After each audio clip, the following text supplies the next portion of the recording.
हिमाचल में खबरदार रहें। नमस्कार, आप देख रहे हैं दिव्य हिमाचल टीवी और मैं हूं आपके साथ पल्लवी शर्मा। मैं आपके सामने हाजिर हूं हिमाचल आज का मुद्दा लेकर।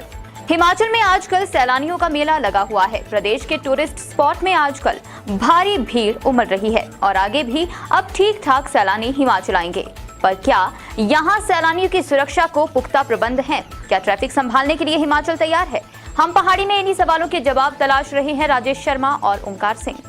हिमाचल आना पर संभल कर, क्यों संभल कर आना है, चर्चा कर लेते हैं ओंकार जी।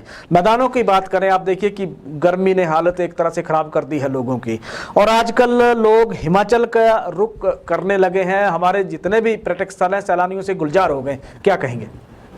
जी राजेश जी, हम तो यही कहेंगे कि पर्यटकों का हिमाचल में स्वागत है। उन्हें अच्छी सड़कें मिलें, शुद्ध हवा और पानी मिले और वे कई कई दिनों तक यहीं रहें। आजकल जैसे आपने जिक्र किया तो यहाँ पर्यटकों की खूब भरमार है। जी, होटल वाले तो खुश होंगे ओंकार जी, पर्यटकों की जिस तरह से भरमार है और कारोबार एक तरह से चल निकला है। पर जो मौसम विभाग की एक फोरकास्ट आई है वो कहीं ऐसा लग रहा है कि अलार्मिंग सिचुएशन तो नहीं है कहीं होटल वालों के लिए? नहीं, होटल वाले राजेश जी बहुत खुश हैं क्योंकि पिछला 1.5 साल जो है वो कोरोना की भेंट चढ़ गया है, मगर आजकल खूब कमाई हो रही है। और जहाँ तक मौसम का सवाल है तो अगर प्रबंध पुख्ता होंगे तो पर्यटक मौसम को 24 मई यानी कि आज से लेकर 24 मई तक प्रदेश भर में आंधी तूफान के साथ साथ बारिश और भारी बारिश या ओलावृष्टि के आसार मौसम विभाग ने जताए हैं ओंकार जी। तो वीकेंड पे थोड़ी सी दिक्कत हो सकती है, इस तरह के मौसम विभाग का है। हालांकि फोरकास्ट में कई बार बड़ी दिक्कतें आई है मौसम विभाग के साथ भी।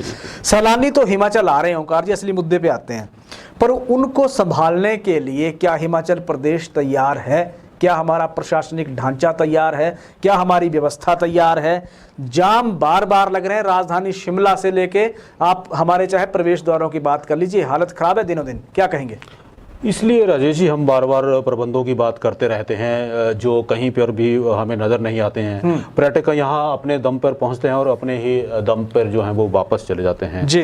हमें तो उनकी कई बार फीडबैक लेने का भी समय नहीं रहता है कि उनको यहाँ आकर अच्छा लगा या बुरा लगा या क्या कमी रही या क्या अच्छा लगा जी। तो इस तरह का कोई भी प्रबंध, कोई भी सिस्टम अभी तक वो शिमला में हर दिन घंटों जाम लग रहा है ओंकार जी। अभी थोड़ी देर पहले भी पंथा घाटी के पास एक ट्राला फंस गया था, वहां 2 घंटे से जाम लगा हुआ था। परिस्थितियां ये है, सुबह के समय हर दिन जाम लग रहा है और 10 मिनट का सफर तय करने के लिए घंटों का सफर राजधानी के भीतर लग रहा है। तो ये हमारी व्यवस्था पे सबसे बड़ा एक तरह से ये सवाल खड़ा कर देता है। स्वारघाट से लेके मनाली तक पहुंचना टेढ़ी खीर बनी हुई है। चाहे सैलानियों की बात कर लीजिए, आम आदमी की बात कर लीजिए, जगह जगह जाम की परिस्थितियां पैदा हो रही हैं, हालत खराब है। डलहौजी, चंबा, खजियार में जाम की स्थितियां बनी हुई हैं।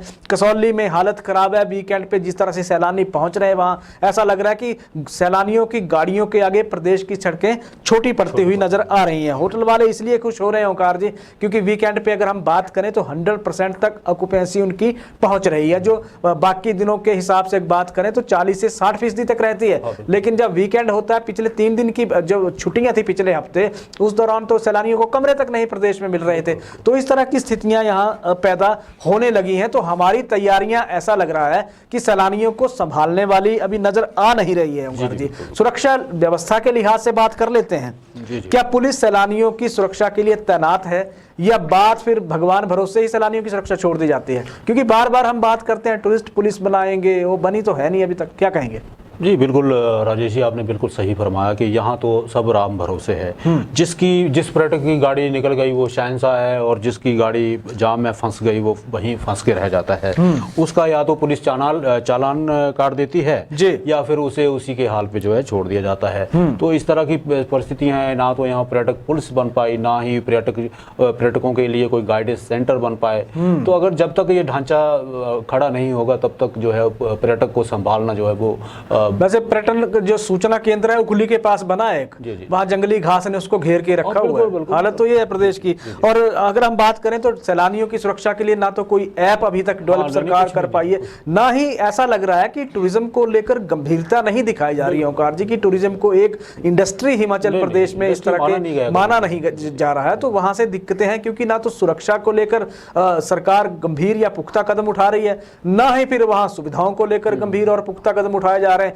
पार्किंग और क्या लग रहा है आपको कि पार्किंग और पानी, क्योंकि राजधानी शिमला में भी कहा जा रहा है कि एक दिन पानी मिलेगा, अब राशनिंग वहां भी शुरू हो गई है। बिल्कुल, तो राजधानी के हाल है तो प्रदेश के बाकी जगह के क्या हाल होंगे? बिल्कुल, पार्किंग और पानी की क्या व्यवस्था है? आपने बहुत अच्छा उदाहरण दिया राजधानी शिमला का। तो पिछले 1 महीने से राजेश जी शिमला में जो है लाखों पर्यटक यहाँ पहुँच चुके हैं और स्थानीय लोगों को जो है यहाँ पानी के लिए जो है वो मारामारी मची हुई है जी। और होटल वाले जो हैं वो टैंकरों के माध्यम से अपना पानी की सप्लाई जो है उसको पूरा कर रहे हैं। हाँ। और जहाँ तक पार्किंग की बात है तो पार्किंग के भी यही हाल है, पुलिस के हाथ में सिर्फ एक चालान बुक होती है जैसे हम जिक्र कर रहे हैं जी। पार्किंग का प्रबंधन प्रशासन का काम है, जिसे हर पर्यटक सीजन के बाद जो है वो टाल दिया जाता है, उसका कोई प्रबंध नहीं किया जाता है, उसका कोई ढांचा खड़ा नहीं किया जाता है। बिल्कुल, तो इसीलिए बिल्कुल हिमाचल आना तो संभल कर, क्योंकि इस तरह का लग रहा है कि तैयारियां हमारी है नहीं, आगे बरसात आने वाली है तो परिस्थितियां खराब हो सकती हैं, लेकिन सैलानियों का फिर भी स्वागत है। लोग अपने स्तर पे जुटे हुए हैं, जिसमें तमाम हमारे,